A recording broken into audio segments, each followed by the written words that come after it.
Mateus, no capítulo 27. Evangelho segundo Mateus, capítulo 27. Estamos hoje no nosso culto de ceia, relembrando a morte de Jesus até que Ele venha, como diz a palavra do Senhor. Mateus 27, a partir do verso 45.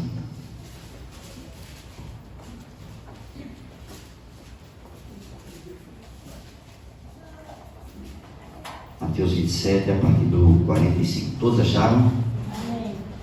Eu vejo estar conosco ali algumas pessoas, né? Vamos dizer, toda a igreja, irmãos, sejam bem-vindos em nome do Senhor Jesus. Volte sempre, né? Acompanhe na sua Bíblia aí, a partir do versículo 45, diz assim a palavra de Deus: E desde a hora sexta houve trevas sobre toda a terra, até a hora nona. E perto da hora nona, exclamou Jesus em alta voz, dizendo: Eli, Eli, lama sabachthani. Isto é, Deus meu, por que me desamparaste? E alguns dos que ali estavam, ouvindo isto, diziam: Este chama-te por Elias. E logo um deles, correndo, tomou uma esponja e embebeu-a em vinagre, e pondo-a numa cana, dava-lhe de beber. E os outros, porém, diziam: Deixa, vejamos se Elias vem livrá-lo. E Jesus, clamando outra vez, com grande voz, rendeu o Espírito. E eis que o véu do templo se rasgou em dois, de alto a baixo, e tremeu a terra, e fenderam-se as pedras, e abriram-se os sepulcros, e muitos corpos de santos que dormiam foram ressuscitados. E saindo dos sepulcros, depois da ressurreição dele, entraram na cidade santa e apareceram a muitos. E o centurião e o que com ele guardavam a Jesus, vendo o terremoto e as coisas que haviam sucedido, tiveram grande temor e disseram: verdadeiramente este era o Filho de Deus. Vamos ao verso 54 mais uma vez. E o centurião e os que com ele guardaram a Jesus, vendo o terremoto e as coisas que haviam sucedido, tiveram grande temor e disseram: verdadeiramente este é o Filho de Deus. Amém. Vamos orar. Deus amado, nós louvamos o Teu nome, Pai. Mais uma vez estamos na Tua presença e rogamos, Senhor, que mais uma vez o Teu Espírito fale aos nossos corações. Estamos aqui porque temos certeza, com todo o nosso ser, com todo o nosso coração, que o Senhor está entre nós. E por isso a Ti todo louvor, toda honra e toda glória. Recebe o nosso culto, recebe a nossa adoração como oferta agradável no Teu altar. No nome de Jesus que nós Te oramos e nós Te agradecemos. Amém. Meus irmãos, eu queria na mensagem de hoje trabalhar sobre esta pergunta: por que Jesus morreu? Se alguém lhe abordasse e perguntasse por que Jesus morreu, e nós temos que responder mediante as Escrituras. E a principal razão, a primária, por que Jesus morreu, foi porque era a vontade do Pai. Quando Jesus está na sua oração lá no Getsemane, a Bíblia diz que por 3 vezes ele ora e diz: Pai, é possível, se for, passa de mim este cálice. E aí em seguida ele vai terminar a sua fala de oração dizendo o quê? Não seja feita a minha vontade, mas a tua. Então a primeira razão, irmãos, porque Cristo morreu, porque era a vontade do Pai. Antes de Adão e Eva pecarem, Jesus já estava pronto para morrer na cruz. Jesus não foi o segundo plano de Deus. Jesus já estava pronto para vir à cruz e morrer pelos nossos pecados. E por mais que a gente possa pensar, não é? Mas se não funciona, irmãos. O homem pecou, nós pecamos, e aí Deus, sabendo que tudo isso estava na sua soberania, no seu conhecimento, como Deus, Jesus já estava pronto para vir à cruz. Foi a vontade do Pai. Nós estamos aqui pela vontade do Pai. A graça nos alcançou pela vontade do Pai. Mas uma segunda razão por que Jesus morreu. E aí nós vamos encontrar uma citação de Paulo. Eu queria que você pudesse abrir a sua Bíblia aí, lá na carta de Paulo aos irmãos de Éfeso, Efésios capítulo 2. Me ajuda aí. Efésios capítulo 2. Acompanhe aí o que diz a palavra de Deus. Fala sobre a salvação pela graça. Segunda razão porque Cristo morreu. E diz assim: e vos vivificou, estando vós mortos em ofensas e pecados, em que noutro tempo andastes segundo o curso deste mundo, segundo o príncipe das potestades do ar, do espírito que agora opera nos filhos da desobediência, entre os quais todos nós também antes andávamos nos desejos da nossa carne, fazendo a vontade da carne, dos pensamentos, e éramos por natureza filhos da ira, como os outros também. Mas Deus, que é riquíssimo em misericórdia, pelo seu muito amor com que nos amou, estando nós ainda mortos em nossas ofensas, nos vivificou juntamente com Cristo. Pela graça sois salvos. Então, meus amados irmãos, a segunda razão pelas Escrituras, Cristo morreu por nós, porque nós estávamos mortos. E como disse um certo pregador, Cristo não morreu para fazer do pobre rico. Cristo morreu para fazer do morto vivo, para ressuscitar. E nós estávamos mortos, mas em Cristo nós temos vida para a glória dele. Amém. Isso é uma razão maravilhosa, irmãos. Eu gostaria de citar mais uma terceira razão pelas Escrituras. Cristo morreu pela sua igreja. Está aqui, Efésios capítulo 5. Observe o que é que Paulo vai dizer quando ele vai tratar dos conselhos para os casais. Efésios capítulo 5, verso 25. Paulo está falando aqui das orientações sobre a vida comum do casal. Mulher ser submissa ao marido. E aí Paulo chega no versículo 25 e diz assim: vós, maridos, amai vossas mulheres, como também Cristo amou a igreja, e a si mesmo se entregou por ela. Cristo morreu também pela igreja. E aí, meus amados irmãos, o que isso significa para a gente, para nós os salvos? Qual é a proposta de vida que nos é apresentada pelas Escrituras? E aí eu queria convidar você, para você ir lá na sua Bíblia, na primeira carta de João, capítulo 5. João, capítulo 5. Observe o que nós vamos encontrar nas Sagradas Escrituras. Primeira carta de João, capítulo 5. Primeira carta de João, capítulo 5. Já lá próximo do Apocalipse, né? Todos acharam? Se tem alguém perto de você que não tem Bíblia, auxilie essa pessoa aí para estar acompanhando.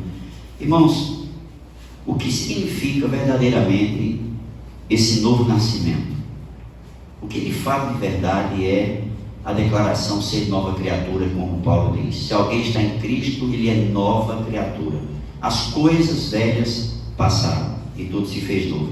Nós vamos ver essa declaração aqui, esse relato mais amplo, a partir dessa narrativa que nós vamos ver aqui em João. 1 João capítulo 5 diz assim, verso 1 em diante: todo aquele que crê que Jesus é o Cristo é nascido de Deus, e todo aquele que ama ao que o gerou também ama ao que dele é nascido. Nisto conhecemos que amamos os filhos de Deus, quando amamos a Deus e guardamos os seus mandamentos. O que é nós guardarmos os mandamentos, irmãos? Para uma compreensão mais clara nossa, e você que está ouvindo essa reflexão, não se trata simplesmente de eu reter informações. É eu ver a palavra de Deus no meu cotidiano e tornar esta orientação, esses ensinamentos, a minha prática diária. Por que é importante nós entendermos isso? Porque quando a Bíblia fala de guardar o mandamento, né, o salmista vai dizer: escondi a tua palavra no meu coração. Por qual razão? Porque a palavra, irmãos, ela é preventiva com relação ao pecado. Quantas vezes nós queremos fazer algo e vem a palavra, e a palavra ela nos traz o que? Constrangimento. Por isso que nós, como salvos, irmãos, precisamos entender que nós travamos uma luta. Hoje nós estamos aqui nesse culto de ceia, relembrando a morte do Senhor, mas também estamos, mais uma vez, relembrando a nossa posição. Nós estamos mortos em Cristo. E nós não temos mais o domínio do mundo. O pecado não domina mais a nós, aqueles que estão salvos em Cristo. Por isso que João continua e diz assim, verso 3: porque este é o amor de Deus, que guardemos os seus mandamentos, e os seus mandamentos não são pesados, porque todo que é nascido de Deus vence o mundo. E esta é a vitória que vence o mundo, a nossa fé. Quem é que vence o mundo, senão aquele que crê que Jesus Cristo é o Filho de Deus? Este é aquele que veio por água e sangue, isto é, Jesus Cristo, não só por água, mas por água e por sangue. E o Espírito é o que testifica, porque o Espírito é a verdade. Porque três são os que testificam no céu: o Pai, a Palavra e o Espírito Santo, e estes três são um. E estes são os que testificam na terra: o Espírito e a água e o sangue, e esses três concordam num. Se recebemos o testemunho dos homens, o testemunho de Deus é maior, porque o testemunho de Deus é este, que de seu Filho testificou. Quem crê no Filho de Deus, em si mesmo tem o testemunho. Quem a Deus não crê, mentiroso faz, porquanto não creu no testemunho que Deus de seu Filho lhe deu. O testemunho é esse, que Deus nos deu a vida eterna, e esta vida está em seu Filho. Agora observe, irmãos, quem tem o Filho tem a vida. Quem não tem o Filho de Deus não tem a vida. Estas coisas vos escrevi, os que credes no nome do Filho de Deus, para que saibais que tendes a vida eterna, e para que creais no nome do Filho de Deus. E esta é a confiança que temos nele: se pedirmos alguma coisa segundo a sua vontade, ele nos ouve. Meus amados irmãos, vez por outra nós estamos aqui nos nossos cultos de oração, e nós estamos intercedendo por tantas necessidades, são tantas petições. Há poucos dias atrás, o irmão Rogério, nós estávamos aqui na reunião de oração, o irmão apresentou um pedido ao Senhor, confiando no Deus que ouve a nossa oração. Sabe o que aconteceu? No outro dia, veio a resposta de Deus. Porque nós estamos diante de um Deus que tem ouvidos e ouve, e Ele inclina os seus ouvidos à oração que é feita nesse lugar. Amém. E essa é a confiança que nós temos, irmãos. O mundo não tem essa confiança. A quem o mundo vai recorrer? A quem o mundo vai buscar? De quem o mundo vai esperar? O mundo não tem essa esperança, e nós temos essa confiança. Verso 15 diz assim: e se sabemos que nos ouve em tudo o que pedimos, sabemos que alcançamos as petições que lhe fizemos. Se alguém vir pecar seu irmão, pecado que não é para a morte, orará e Deus lhe dará a vida. Aqueles que não pecarem para a morte, há pecado para a morte, e por isso não digo que ora. Toda iniquidade é pecado, e há pecado que não é para a morte. Sabemos que todo aquele que é nascido de Deus não peca, mas o que de Deus é gerado conserva-se a si mesmo, e o maligno não lhe toca. Há poucos dias atrás, irmão, nós estávamos aqui orando, pedindo a graça de Deus para a vida de uma jovem. O irmão veio e apresentou o nome dessa menina, pouco mais de 20 anos. E essa menina está enlaçada, literalmente, enredada pelo maligno. E é terrível o que essa menina está vivendo. E aí, meus amados irmãos, nós temos que entender que o diabo não tem domínio sobre a vida das pessoas, a não ser que ele encontre brecha. O diabo não tem como dominar os corações, a não ser que ele encontre esta oportunidade. A palavra de Deus vai dizer para os salvos, aqueles que já experimentaram essa experiência do novo nascimento. Se alguém experimentou a graça bendita, a Bíblia vai dizer que o Espírito Santo vem e pega essa habitação, essa carcaça que nós temos, que é podre em si mesmo, e ele faz uma limpeza nessa casa. E aí a casa limpa, nós precisamos entender o cuidado de Deus para conosco. Se nós desprezarmos isso, a Bíblia diz que o Espírito sai e retorna o que, irmãos? Aquele que foi expulso, aquele que foi tirado, ele não vem só, ele vem acompanhado. Por isso que João vai dizer aqui, quem é nascido de Deus, irmãos, não vive no pecado, na prática do pecado. E aí a gente precisa considerar uma coisa aqui. Quando fala em viver, não viver na prática do pecado, não significa que nós nos tornamos perfeitos. Porque o leque é muito amplo de pecado. A gente prioriza algumas atitudes que são as mais consideradas extremas para nós. Por exemplo, matar, roubar, adulterar. Mas existem coisas que estão no nosso cotidiano, que é o pecado que eu poderia dizer assim, um pecado comum. Tem uma prática de pecado que a Bíblia diz que a gente já nem fala mais nela hoje. Sabe que pecado é, irmãos?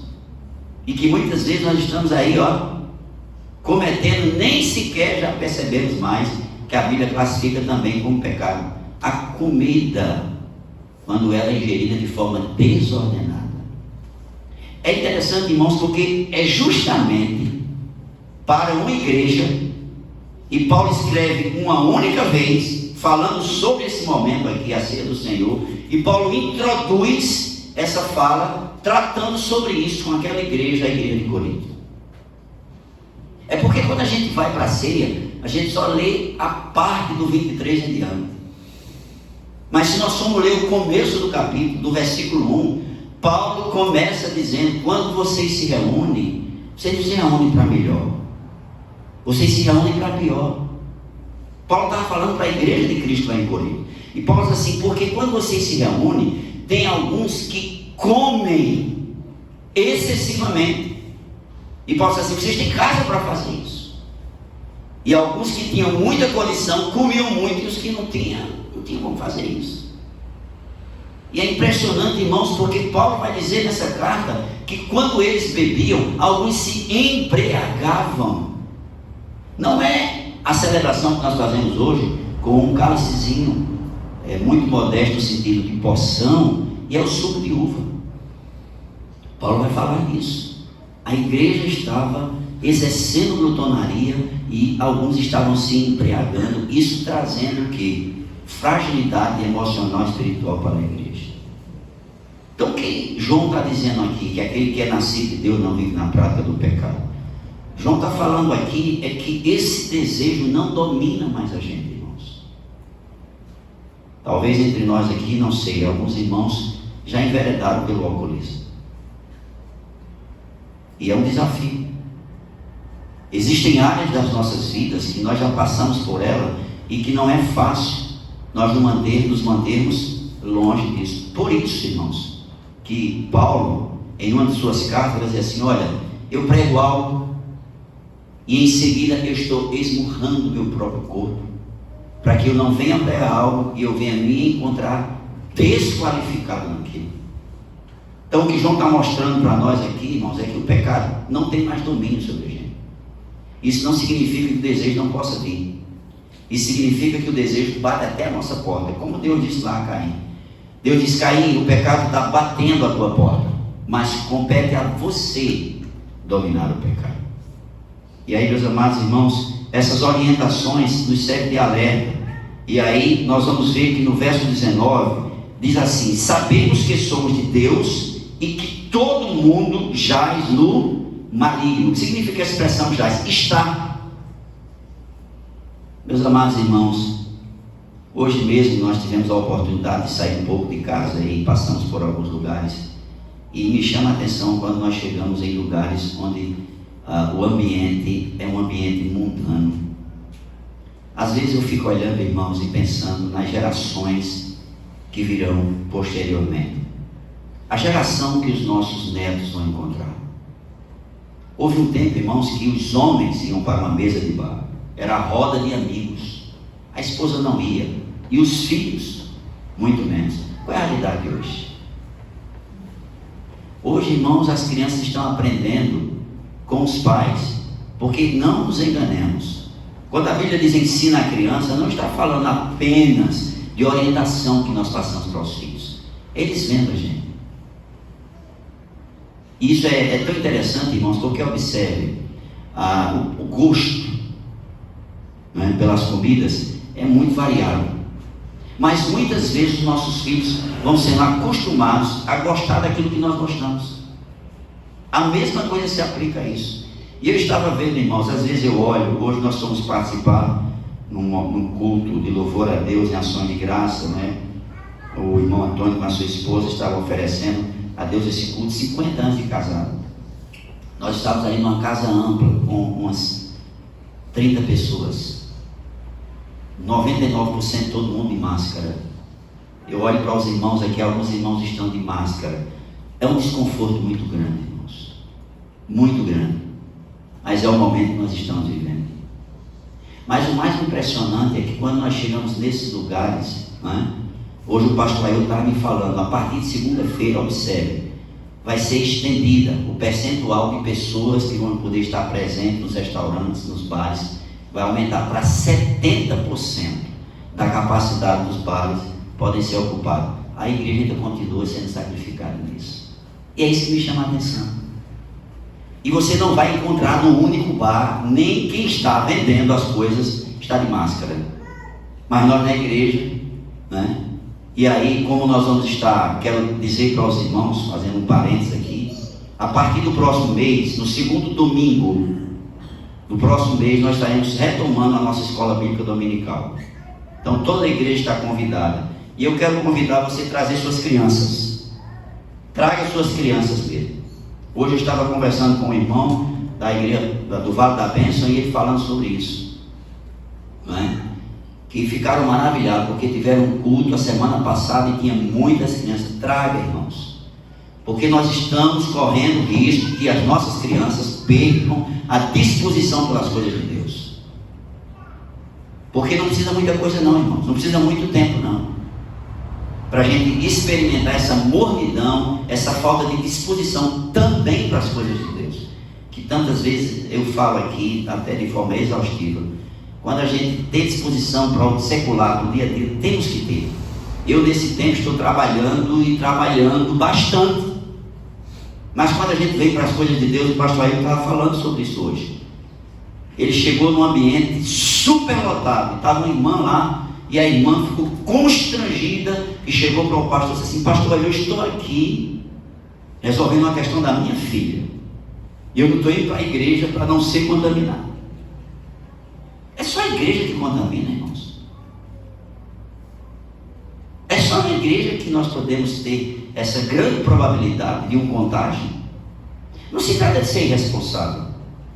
Se trata de nós pensarmos de uma certa forma com mais sensatez. E nós vamos estar introduzindo, se eu assim permitir, no primeiro estudo da nossa escola bíblica, esse tema. O que não é regra para nós em algumas esferas de certo e errado. Vamos trabalhar isso pelas escrituras, não é? E aí, meus amados irmãos, às vezes eu fico pensando, né, como pastor dessa congregação, eu me sinto muito desconfortável em ter que usar uma máscara como essa. E respeito se você está usando, não tem nenhum problema. Não estou aqui sendo discordando com você, mas é muito desconfortável. Mas é o momento que nós estamos vivendo. E aí, meus amados irmãos, nós vamos ver aqui que a palavra do Senhor traz conforto para a gente, mostrando essa qualidade de vida que Deus quer para a gente. Irmãos, estamos vivendo um tempo onde literalmente as trevas sabem que esse momento está se aproximando. A gente não faz ideia do quanto o diabo está estragando, literalmente, pisoteando em vidas e más vidas nesse mundo afora. Eu fiquei admirado com algumas informações que vi com relação ao índice de aborto na nossa nação. É impressionante. E o que mais me chama a atenção é que a faixa de idade desse índice é dos 11 aos 16 anos. Você que tem uma filha com 11 anos, com 12 anos, com 13 anos, o grande índice de aborto está nessa faixa de idade, dos 11 aos 16 anos. E aqui na palavra de Deus nós vamos ver que todo esse mundo, e deixa eu dizer uma coisa para você, quando a Bíblia fala de estar, não se trata literalmente do domínio dele. A gente precisa entender isso. Onde ele encontra brecha, onde ele encontra lugar, ele vai entrar e fazer um estrago. Mas ele não tem domínio nenhum. Todo poder está em Jesus. Todo poder foi dado a ele, no céu e na terra. Por isso que eu, às vezes, fico rindo, quando vejo um cristão dizer assim, está tendo uma luta sendo travada entre Deus e o diabo. Meus irmãos, o nosso Deus não peleja. O nosso Deus está no trono. O nosso Deus basta um sopro dele. Você sabe como é que Jesus vai derrotar todos os inimigos na sua vinda? Da forma como Deus deu a ordem para tudo acontecer, soprando. Quando Deus foi criar as coisas, a expressão original é o barar de Deus, o sopro de Deus. Deus saiu soprando como no vale de ossos secos e houve vida. O Espírito sopra sobre a sua igreja e temos vida. Por isso, meus amados irmãos, nós como igreja precisamos tomar uma postura que as Escrituras nos recomendam: invadir o inferno. Literalmente é isso. Você que é pai que está aqui, como está a caminhada espiritual dos seus filhos? Nós temos acompanhado de perto. Você que é avô que está aqui, como estão as convicções espirituais de um neto? Precisamos entender isso. E é o nosso tempo. A palavra de Deus segue e diz assim, irmãos, verso 20: e sabemos que já o Filho de Deus é vindo e nos deu entendimento para que conheçamos ao verdadeiro. E no que é verdadeiro estamos, isto é, em seu Filho Jesus Cristo. Este é o verdadeiro Deus e a vida eterna. E aí João vai trazer um conselho final e vai dizer para nós: filhinhos, guardai-vos dos ídolos. Amém. Por que Jesus morreu, irmãos? Ele morreu porque era a vontade do Pai. Ele morreu para que nós tivéssemos vida. E ele morreu pela sua igreja. E eu tenho certeza que Jesus está aguardando com muita expectativa a hora de encontrar a noiva pronta, sem marca, sem mancha, sem pecado, e nós experimentarmos as bodas do Cordeiro. Por isso, irmãos, que esse momento é um momento ímpar na vida do crente.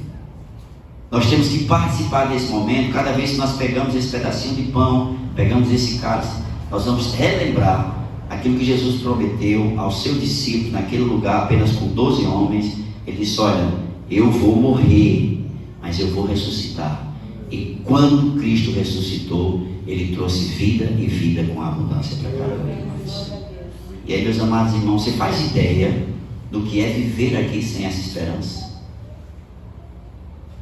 Eu, pelo menos, quando foi pedido oração por aquela menina, eu disse algo e continuo firme no que disse. A libertação na vida daquela menina vai se dar por completo no dia que ela rendesse a Jesus. Porque, meus amados irmãos, muitas pessoas estão querendo um milagre e Deus faz milagre. Muitas pessoas estão querendo um benefício e Deus pode trazer um benefício. Como ele fez com 10 leprosos. Jesus chega, tinha 10 homens leprosos, sentenciados à morte e desassistidos da sociedade. Foi o que Jesus fez. Curou todos os 10. E depois de um certo tempo, um volta. E Jesus diz assim: não foram 10? Por que só um voltou? E em seguida aquele que voltou experimentou o quê? A graça bendita, a limpeza da alma.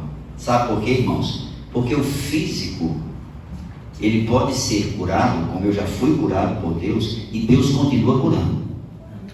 Deus continua curando. Mas nós temos que entender que esse corpo está sentenciado a morrer. Podemos ser curados de algo e depois nós morremos com outra coisa. Por isso, meus amados irmãos, sem arrogância, sem presunção, eu já disse aqui e vou repetir: Meus amados irmãos, a palavra de Deus diz que quando o Senhor estabeleceu o dia de nós descermos à sepultura, só Ele pode mudar isso. Por isso eu quero animar você, não precisa todo esse excesso de cuidado. Precisa cuidar? Precisa, não precisa todo esse excesso. Hoje eu estava lá no almoço e olhando para algumas pessoas lá, alguns estavam ofegantes na respiração. E eu digo para os irmãos, eu estava um pouco distante, sem minha máscara, não é? Respeitando as pessoas. E daqui a pouco algumas pessoas chegaram perto de mim e disseram: pastor, o senhor abraça, eu digo abraço. O senhor aperta a mão, aperta. Não precisa desse excesso, irmãos. Precisamos de cautela, porque nós precisamos entender uma coisa: a graça de Deus é melhor do que a vida. Ter esse entendimento nos leva a uma vida mais confortável. E como falou um irmão alguns dias atrás, nós estávamos conversando, ele dizendo que as pessoas estão ficando intolerantes umas às outras. Precisamos, como igreja, pedir a graça de Deus para esse tempo e a nós mesmos, não é? Eu tive uma experiência há poucos dias atrás, fui na casa de uma irmã e eu fui mal recebido por uma pessoa que sequer conhecia. Literalmente fui agredido verbalmente, simplesmente porque eu estacionei um carro e a pessoa veio com aspereza que eu fiquei parado assim. E aí pronto, afastei o carro, a pessoa passou ainda mais, disse: olha, eu vou voltar. Eu disse: tá certo, quando você voltar não vou estar mais aqui. E aí entrei, conversei com a pessoa que foi fazer a visita, saí. Depois, quando eu entrei no carro, fiquei pensando: irmãos, porque eu sou humano como você, será que todo tempo a gente está assim? Pronto para ser ofendido ou agredido verbalmente e a gente reagir com tanta naturalidade? Será que a todo momento nós estamos assim? E eu fiquei pensando sobre isso. Amanhã pode ser que alguém venha retrucar a mim e eu não tenho essa passividade toda. E aí? Por isso, se somos nascidos de Deus, o Senhor está nos guardando. Essa é a nossa esperança. Feche seus olhos. Venha sobre todo o seu povo, trazendo consolo, proteção e graça. Aleluia, Senhor. A Ti todo louvor, a Ti todo louvor, a Ti toda adoração. Nos leva, Senhor, debaixo dessa certeza, no nome de Jesus que nós te oramos. Amém. Amém. Terminamos em nome de Jesus.